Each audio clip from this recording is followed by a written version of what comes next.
The winter of 1867 came early to the Black Hills. Sarah Mitchell pressed her face against the cold glass of the stagecoach window, watching snow swirl across the Dakota plains like angry spirits.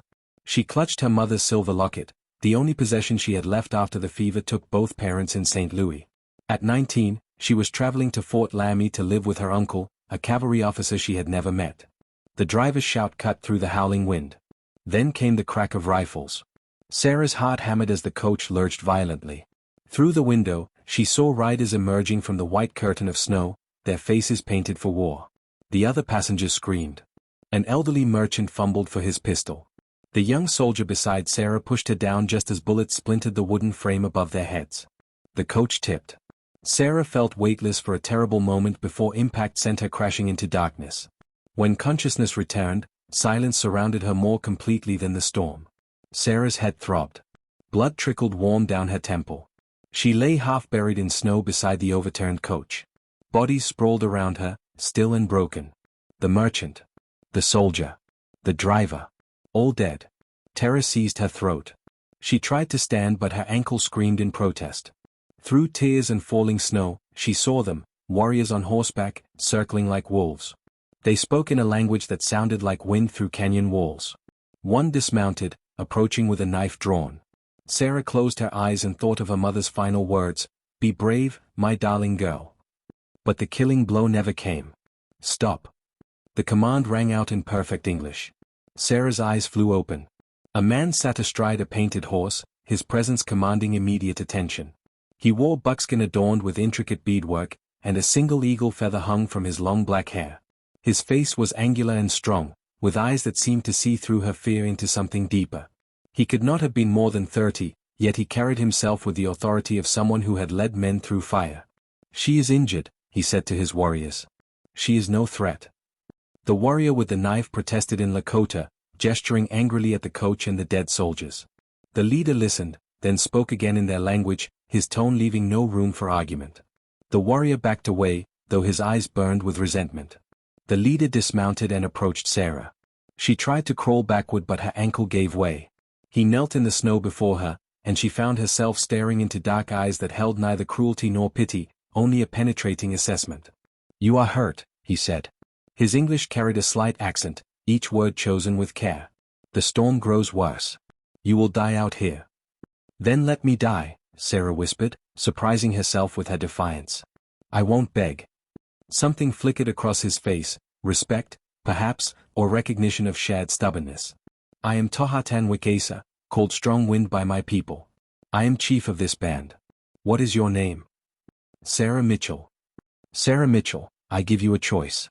Come with us and live, or stay here and freeze. Choose quickly. My men grow impatient." She looked at the dead around her, then at the empty plain stretching endlessly in every direction. The wind bit through her thin coat. Already she could barely feel her fingers. This man could have let his warrior kill her. Instead, he offered survival, though what kind of survival she could not guess. "Why?" she asked through chattering teeth. "Why spare me?" Strong Wind stood, offering his hand. "Because 3 moons ago, white soldiers came to our winter camp under a flag of peace. They killed women and children while they slept. I watched my sister die with her baby in her arms. I watched, and I could do nothing." His jaw tightened. "Today I can choose differently. Today I can show that not all warriors forget honor." The snow fell heavier. Sarah's vision blurred at the edges. She thought of her uncle at Fort Laramie, of the life she was supposed to begin. Then she looked at Strong Wind's outstretched hand, steady and certain in the chaos of the storm. She took it. The Lakota camp emerged from the blizzard like something from a fever dream. Sarah had drifted in and out of consciousness during the ride, draped across Strong Wind's horse with his arm securing her against his chest. Now, as warriors helped her dismount, she saw dozens of teepees arranged in careful circles, their buffalo hide walls glowing golden from fires within. Smoke rose into the dark sky. Dogs barked. Children's voices carried on the wind despite the storm. Strong Wind called out and a woman emerged from a nearby teepee, her face lined with age and wisdom. She spoke rapidly in Lakota, her eyes moving from Sarah's pale face to her swollen ankle. Strong Wind replied, and though Sarah understood nothing, she heard gentleness in his tone when he spoke to this woman. "This is Winona, my mother," he told Sarah. "She will care for you. Do what she says." Before Sarah could respond, Winona took her arm with surprising strength and guided her into the warmth of the teepee. Inside, firelight danced across painted walls decorated with symbols Sarah could not read. Furs covered the ground. The smell of sage and smoke filled her lungs. Winona gestured for Sarah to sit, then began removing her wet clothes with efficient hands that brooked no argument. Sarah's cheeks burned with embarrassment as Winona stripped her down and wrapped her in soft deerskin. The older woman's face remained impassive as she examined the ugly bruise spreading across Sarah's ribs, the gash on her head, the swollen ankle. She called out and a young girl appeared with steaming water and bundles of herbs. For the next hour, Winona worked in focused silence. She cleaned Sarah's wounds with stinging solutions that made her gasp. She wrapped her ribs tightly with leather strips. She made a poultice for her ankle that smelled of earth and growing things. Finally, she pressed a cup of bitter tea into Sarah's hands and waited until she drank every drop. The world softened at the edges. Sarah felt herself sinking into the furs as sleep pulled her down like a tide. The last thing she saw was Winona's weathered face, and in her dark eyes, Sarah saw something unexpected, not hostility, but careful, cautious compassion. She dreamed of her mother's funeral, of standing alone in the rain while strangers lowered a coffin into mud. She dreamed of the stagecoach attack, but this time when she opened her eyes, strong wind was not there to stop the knife. She woke gasping, disoriented in the darkness. "You are safe," a voice said softly. Strong Wind sat near the fire, his face half in shadow. He had changed from his war clothes into simple buckskin. Without paint and weapons, he looked younger, almost vulnerable in the firelight. "Your mother?" Sarah asked. "She sleeps in her sister's teepee tonight. I will keep watch." He poked at the fire with a stick, sending sparks spiraling upward. "You cried out in your sleep. You called for someone named Catherine." "My mother." Sarah's throat tightened. "She died 6 weeks ago. My father 2 weeks before her. Yellow fever." Strong Wind nodded slowly. "This is why you travel alone. Why you have such sadness in your eyes." He was quiet for a moment. "My father died when I was 15 winters. Killed by Crow warriors during a hunt. I understand the weight of that loss." Sarah studied him across the fire. In the coach, she had seen only a Lakota warrior, a savage from the stories her uncle's letters described. But this man spoke English with an educated precision. His movements carried the grace of someone equally comfortable in violence and in peace. "Where did you learn English?" she asked. A shadow crossed his face. "Missionaries came when I was young. Black robes who wanted to save our souls. They built a school, taught us their language, their God, their ways. My mother sent me because she believed knowledge of the white world would help our people survive." His smile held no warmth. "She was right, but not in the way she hoped. Now I use their language to negotiate treaties they break. I use their words to watch them lie." The bitterness in his voice startled Sarah. "Not all whites are the same." "Are they not?" Strong Wind met her eyes directly. "Tell me, Sarah Mitchell, when your people speak of Indians, what words do they use? Savage? Heathen? Animal? Do they see us as human, or as obstacles to be removed from land they want?" Sarah wanted to argue but found she could not. She remembered conversations at church socials, newspaper articles calling for the extermination of hostile tribes, her uncle's letters describing Indians as little better than beasts. She had accepted these views without question, the way one accepts that the sky is blue. "I don't know," she admitted finally. "I never thought about it before." "Now you have no choice but to think."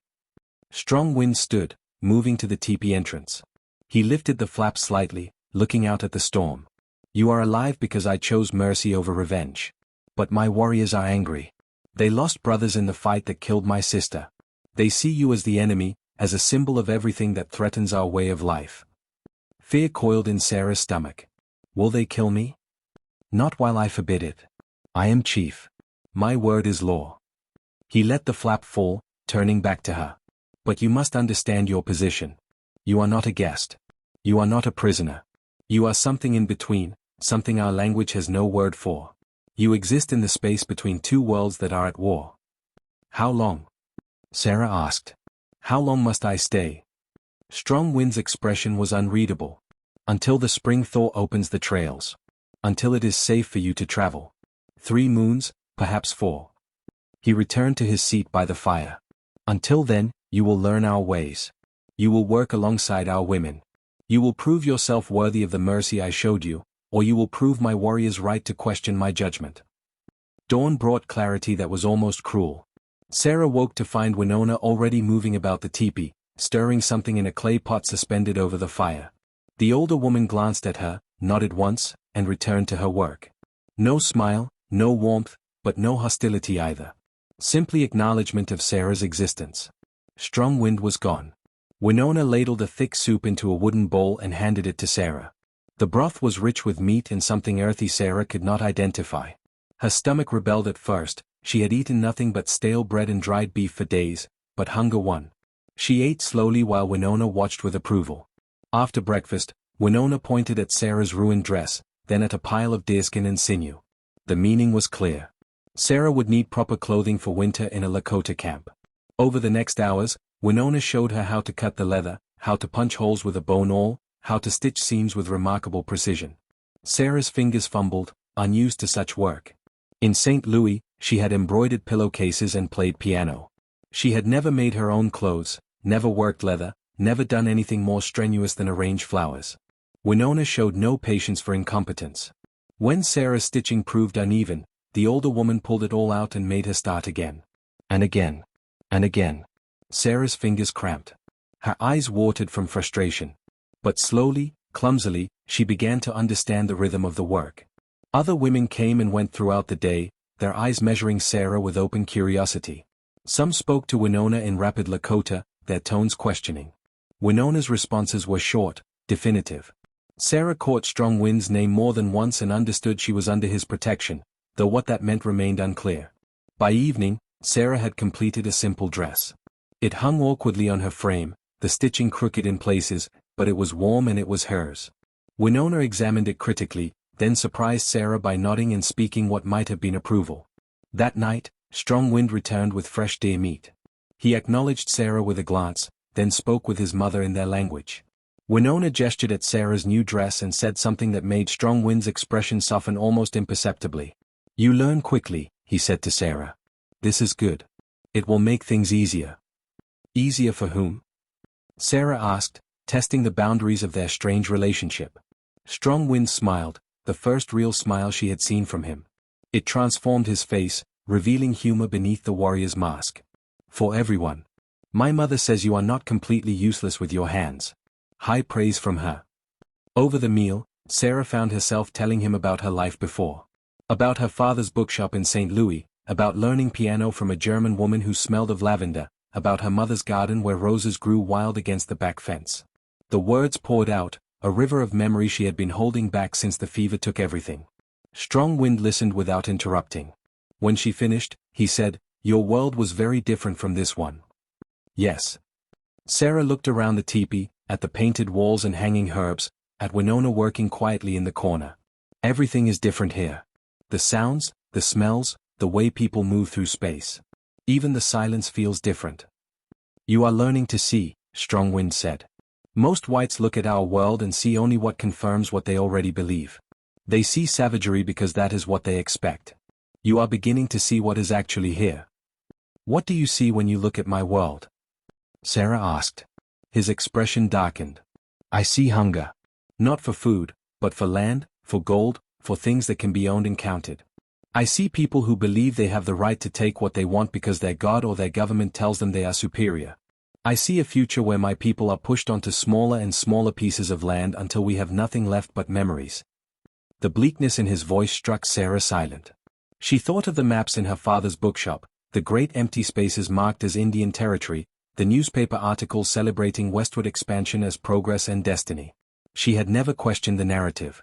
Now, sitting in this teepee with smoke rising through the opening above, she wondered what other truths she had failed to see. "Is that why you attacked the coach?" she asked quietly. "Because you see no future." "We attacked the coach because it carried supplies to Fort Laramie. Guns and ammunition that will be used against my people. Because every wagon that passes through our land brings more settlers who claim what is ours. Because we are fighting for our survival, and your people call it murder when we defend ourselves." He paused, his jaw tight. "I chose to spare you because I am tired of being what they say I am. Tired of proving their stories true. But make no mistake, Sarah Mitchell. We are at war, and war makes monsters of us all." Days turned into weeks. Sarah's ankle healed slowly under Winona's care. She learned to tan hides, to make pemmican from dried meat and berries, to identify plants that could heal or poison. The work was endless and exhausting. Her hands blistered and bled. Her back ached from bending over hides. But slowly, imperceptibly, she grew stronger. The women of the camp began to accept her presence, teaching her words in Lakota and laughing when she mispronounced them. Children followed her with curious eyes, bold enough to touch her pale skin when they thought she was not looking. She learned their names, learned to recognize different family groups, learned the invisible rules that govern camp life. And through it all, Strong Wind watched. Not constantly, not obviously, but Sarah felt his attention like sunlight on her skin. He was often gone, leading hunting parties or meeting with other chiefs. But when he returned, he sought her out, asking about her day, correcting her Lakota, telling her stories of his people's history. The blizzard that had saved Sarah's life gave way to the deep cold of a plains winter. Snow lay 3 feet deep around the camp. The Lakota moved through it with practiced ease, but Sarah struggled, her body unused to such brutal conditions. Still, she pushed herself to keep up, to prove herself worthy of the life Strong Wind had given her. One morning, Winona woke her before dawn and thrust a basket into her hands. Through gestures and the few Lakota words Sarah knew, she understood she was to gather firewood from the tree line beyond camp. Other women were already moving through the snow, their breath misting in the frozen air. Sarah joined them, her moccasins crunching through the icy crust. The women worked in practiced silence, breaking dead branches and filling their baskets. Sarah's hands went numb despite the gloves Winona had made for her. She was struggling with a stubborn branch when she heard voices speaking English. She froze. 2 women stood nearby, their backs to her. One was older, her face scarred from smallpox. The other was younger, perhaps Sarah's age, with striking features and intelligent eyes. They spoke in low, careful tones. "He watches her constantly," the younger woman said. Her English was less accented than Strong Wind's, almost perfect. "Winona says he has not looked at another woman this way since Marka died." "Marka was Lakota," the scarred woman replied. "This white girl is the enemy. Strong Wind forgets himself." "Does he? Or does he see something we do not?" Sarah stepped on a branch. The crack echoed like a gunshot. Both women turned, their faces hardening when they saw her. The younger woman recovered first, her expression smoothing into careful neutrality. "You speak English," Sarah said, her voice sounding too loud in the quiet woods. "Many of us do," the younger woman replied. "Did you think Strong Wind was unique? That he alone learned the language of those who would destroy us?" She moved closer, her eyes sharp with assessment. "I am Zitkala, daughter of Red Cloud. My father leads a great alliance against your people. What do you think he would say if he knew Strong Wind harbored a white woman in his camp?" Fear trickled down Sarah's spine. "I didn't ask to be here. Yet here you are." Zitkala's smile held no warmth. "Eating our food, sleeping in warmth while our warriors freeze on patrol, learning our ways so you can one day betray us to your soldiers. That's not, I would never." "Wouldn't you?" The scarred woman stepped forward. "When spring comes and Strong Wind releases you, won't you run straight to Fort Laramie? Won't you tell them exactly where to find us?" The accusation hung in the frozen air. Sarah opened her mouth to deny it, but the words died unspoken. Because they were right. Of course she would go to Fort Laramie. Where else could she go? And once there, wouldn't she tell her uncle everything? The camp's location, its size, its defenses? How could she not, when asked directly? "I see you understand," Zitkala said softly. "This is why many of us question Strong Wind's mercy. Mercy is a luxury we can no longer afford." Sarah forced herself to meet Zitkala's eyes. "Then why haven't you killed me?" "Because Strong Wind forbids it. Because he is chief and we obey. But also because some of us wonder if you might be useful alive." Zitkala tilted her head, studying Sarah like a puzzle to be solved. "Tell me, does the chief speak with you? Does he share our plans, our movements?" "No," Sarah said quickly. "He barely speaks to me at all." It was a lie, and from Zitkala's knowing smile, they both recognized it as such. But the other woman let it pass. She picked up her basket of wood and prepared to leave, then paused. "My brother died at Sand Creek," she said, her voice carefully controlled. "He was 8 years old. The soldiers cut him open and left him to die slowly. This is what your people do in the name of civilization." She looked at Sarah with eyes that had seen too much. "Remember that when you think about who the savages truly are." Sarah worked alone after they left, her hands shaking. She had heard of Sand Creek, her uncle had mentioned it in a letter, describing it as a necessary action against hostile Indians. He had not mentioned children. He had not mentioned the details that now made her stomach turn. That night, she could not eat. Strong Wind noticed immediately. "You are troubled," he said after his mother had retired to her sister's teepee. "What happened?" Sarah told him about the encounter, about Zitkala's accusations and threats. Strong Wind listened with an expression that grew increasingly grave. "Zitkala speaks truth," he said finally. "Her brother did die at Sand Creek. So did many children. Colonel Chivington ordered his men to show no mercy. Some soldiers refused. Most did not." He poked at the fire, his movements sharp with controlled anger. "This is why my people are skeptical of white mercy. This is why your presence here creates tension."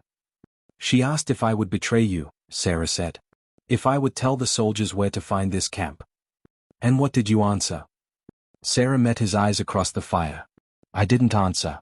Because I don't know what I would do." Strong Wind studied her for a long moment. "At least you are honest. That is more than most whites would offer." He stood and moved to the teepee entrance, looking out at the night. "You asked me once why I spared you. I told you part of the truth, that I chose differently than those soldiers at Sand Creek. But there is more." He turned back to face her, his expression vulnerable in a way she had never seen.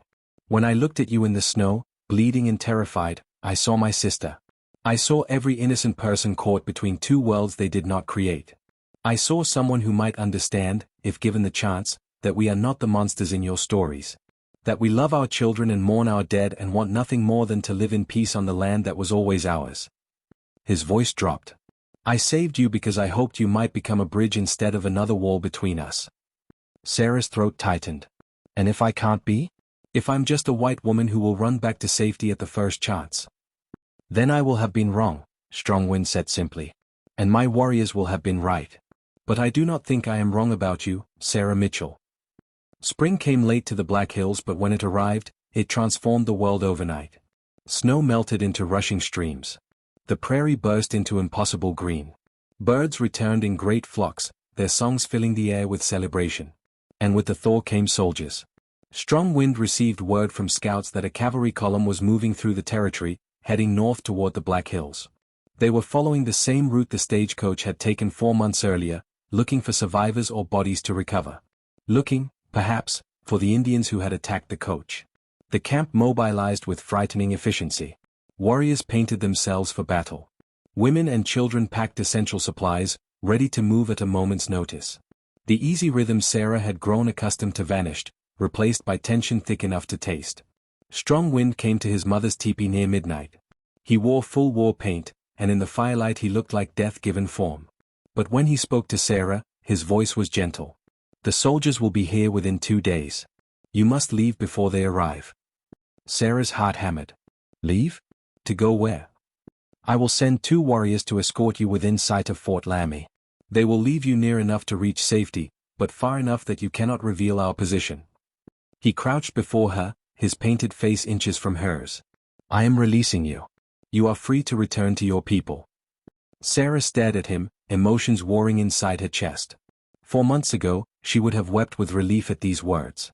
But now, looking into Strong Wind's dark eyes, she felt only confusion and a strange grief. "What will you do?" she asked. "Will you fight them?" "If I must. If they come looking for blood." His jaw tightened. "This land is ours by treaty. But treaties mean nothing to your government when gold is discovered or settlers want more space. So yes, if they come with hostile intent, we will fight." "They'll kill you," Sarah whispered. "They have rifles and cannons and endless supplies. You can't win." "Perhaps not. But we can die defending what is ours. Sometimes that is the only choice left." He reached out and touched her face, his calloused fingers surprisingly gentle against her cheek. "Go, Sarah. Go back to your world. Forget this place. Forget me. Build the life you were traveling toward when the storm brought you here." Sarah caught his hand, holding it against her face. "What if I don't want to forget?" Strong Wind went very still. "What are you saying?" She did not know herself until the words emerged. "I'm saying that 4 months ago, I was a girl who knew nothing beyond the walls of her father's bookshop. A girl who accepted every story she was told without question. A girl who thought she understood the world because she had read about it in books. She released his hand but held his gaze. That girl died in the snow beside the stagecoach. The person I am now, the person your mother taught to work leather, the person you trusted with your stories, the person who has lived and eaten and learned among your people, she cannot simply walk away and pretend none of this happened. You don't know what you are saying. Strong Wind stood abruptly, pacing the small space. If you stay, you become the enemy of your own people. If white soldiers find you here, they will call you a traitor or assume you were taken captive. Your uncle, your life, everything you planned, all of it is lost. And if I go? Sarah pushed herself to her feet, ignoring the protest in her ankle. If I walk into Fort Laramie and tell them I spent 4 months living among the Lakota?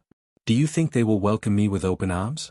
Do you think my uncle will embrace his niece who learned to speak the language of savages? I will be questioned, suspected, treated as damaged goods no decent man would marry. She laughed bitterly. I am already lost, Strong Wind. The question is where I choose to be lost. Winona emerged from the shadows where she had been sleeping. She spoke in rapid Lakota to her son, her tone sharp with questions. Strong Wind responded, his words heated. They argued while Sarah stood helpless, understanding only the passion in their voices. Finally, Winona turned to Sarah. In her halting English, she said, You stay, you choose hard path. No return. No mercy if white soldiers come. You become Lakota or you die trying. You understand? Sarah met the older woman's fierce gaze. Over the winter, Winona had been demanding and critical, but she had also been patient and protective in her way. She had taught Sarah to survive in a world completely foreign to everything she had known. She had treated her not as a pet or prisoner, but as someone who might, with enough work, become worthy of respect. I understand, Sarah said. Winona studied her for a long moment, then nodded once. She spoke to Strong Wind again, shorter this time, and left the teepee. Strong Wind and Sarah stood alone in the firelight. The weight of what had just happened settled between them like snow. Do you know what you have done? He asked quietly. I've chosen to stay. You have chosen to bind yourself to a people at war. To a chief who may not survive the summer. To a life that promises nothing but struggle and danger. He moved closer, his expression raw with emotion. Why, Sarah? Tell me truly why you would throw away everything for this.